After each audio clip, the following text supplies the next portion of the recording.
Forget everything you know about discipline. The harsh truth is that most discipline advice for teenagers is completely useless because it ignores how your brain actually works at your age. That's why you start strong but can never maintain it. And each failure is rewiring your brain to expect defeat. Give me 9 minutes and I'll make your discipline 10 times stronger with a system that works for your teenage brain. This isn't about motivation. It's about building the one skill that determines success in everything else. Here's the problem with almost every discipline advice you've heard. It's designed for fully developed adult brains, not teenagers who are still developing their prefrontal cortex. Your prefrontal cortex, which is the part of your brain responsible for decision making and self-control, isn't fully developed until your mid-20s. This is why forcing yourself to wake up at 5 a.m. or deleting all your social media apps rarely works for more than a few days. Your brain is literally working against you when you rely on pure willpower. The second major problem is that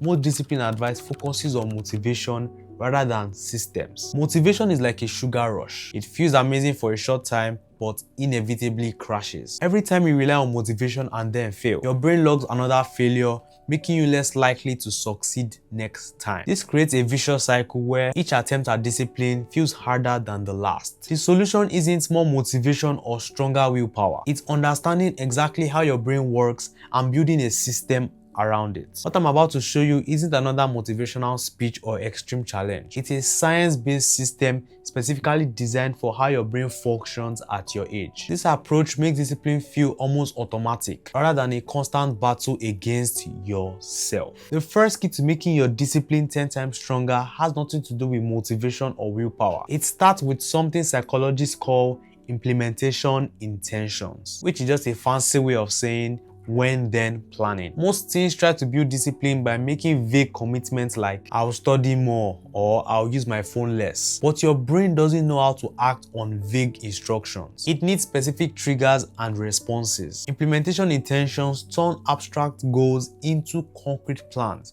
by following this simple formula. When situation X happens, then I will perform response Y. Let me show you how powerful this is with a simple example from my own life. Instead of saying I will wake up earlier, I created this implementation intention. When my alarm goes off, then I will immediately put both feet on the floor. This tiny specific action bypasses the need for motivation because it's so simple that your brain doesn't resist it. The magic happens because once you complete that first small action, it triggers a chain reaction of the next steps in your morning routine. Your brain loves these clear when-then connections because they remove decision fatigue and create automatic responses. Let's create implementation intentions for 3 common discipline challenges. For phone addiction, when I feel the urge to check social media, I will first do 5 push-ups. For procrastination, when I sit down to study, then I will set a timer for just 5 minutes of focused work. For consistency, when I finish dinner, then I will immediately prepare my workspace for tomorrow morning. These aren't just random examples. They are the exact implementation intentions I use to transform my own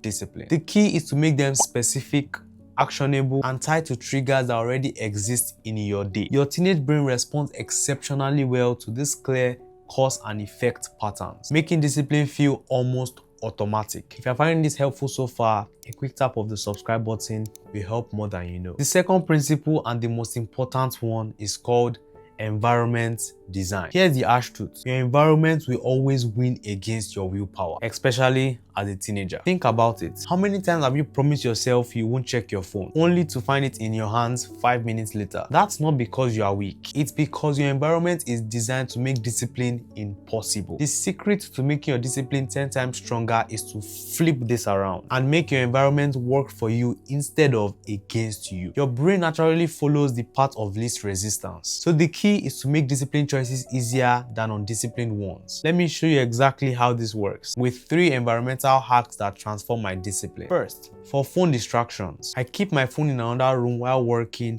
and use a simple kitchen timer instead. This one change took my work sessions from 20 minutes to 2 hours plus because the effort required to get my phone became greater than the effort to just keep working. Second, for morning discipline, I lay out my clothes and plan my day a night before. When I wake up, everything is ready, which removes all the small decisions that drain willpower and give my brain excuses to quit. Third, for consistent habits, I use visual triggers in my environment, like a jug of water in my workspace. glass to remind me to stay hydrated. These visual cues bypass your conscious mind and speak directly to your subconscious, making discipline automatic rather than forced. The power of environment design is that it doesn't require constant motivation or willpower. Once set up, your environment does the heavy lifting for you, which is perfect for the teenage brain that is still developing impulse control. The third principle goes beyond techniques and environment to something more fundamental: your identity. Most teenagers try to build discipline by focusing on what they do, but making your discipline truly 10 times stronger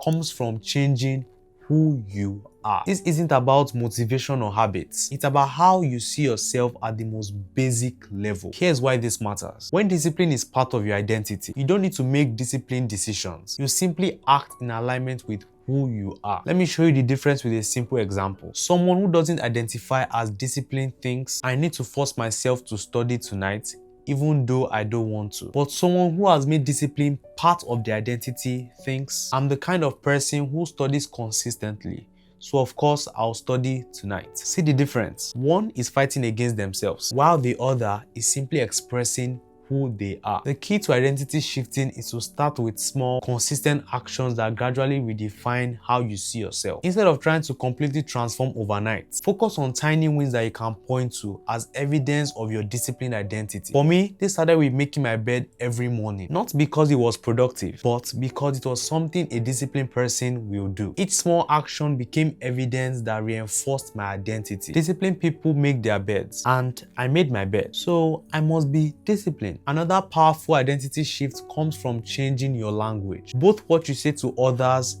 and what you say to yourself. Stop saying, I'm trying to be more disciplined, and start saying, I am disciplined, even if you don't fully believe it yet. Your brain craves consistency between your actions and your self-image, so it will actually work to make your behaviors match your words. The most powerful part of identity shifting is that it creates a positive spiral where each disciplined action reinforces your identity, making the next action even easier. Now let's combine all three principles into a 3-day system that you can start immediately. This isn't theory. It's the exact process I used to create over 75 long-form videos in 9 months on my YouTube channel, even when I wasn't seeing immediate growth. Day 1 is all about implementation intentions, your when-then plans. Choose one specific area you want stronger discipline. Don't try to change everything at once. Create 3 implementation intentions using the exact format. When a specific trigger happens, then I will specific action. Write it down on paper and place them somewhere you will see them multiple times daily. For example, when I finish dinner,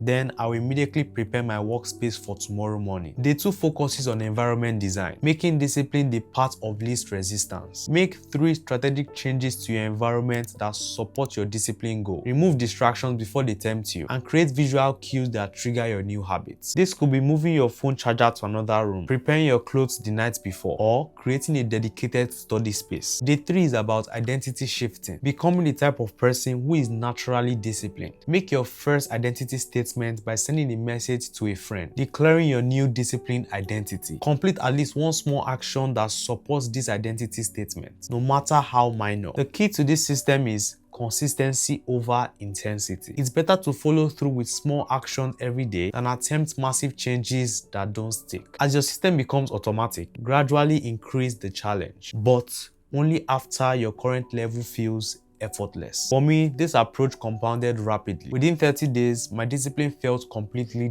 different. By day 90, it had transformed almost every area of my life. By day 3, you'll notice that discipline starts to feel less like a struggle and more like an expression of who you are becoming. Now that you have this foundation, there is something else you need to know. There are 7 things that will sabotage your discipline, no matter how good your system is. If you want to see what those are, check out this video on 7 things you must quit to go from lazy to disciplined. If you found value in this video, hit that subscribe button if you want to be disciplined. Remember, the path is yours to walk, and as always, I'm in your corner rooting for you.